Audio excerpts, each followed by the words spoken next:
And this is an interesting design for a new Volkswagen Campervan style called Wavecamper, based on the Volkswagen chassis for the 2026, but also for Volkswagen Transporter Short or Ford Transit Short. It will be different in price, so the Ford Transit will be cheaper, but they are the same chassis, so who cares?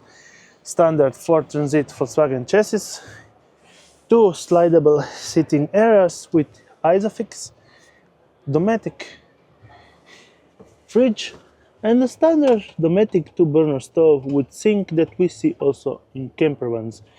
Additional heating from Webasto and incorporated flynet and blinds with a standing situation and sleeping of two people on the pop-up roof, and additional storage on the back right there, but also a lot of compartments right up here.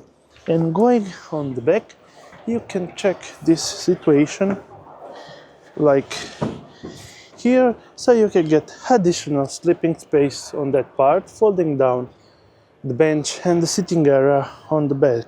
Well, pretty interesting design from Wavecamper.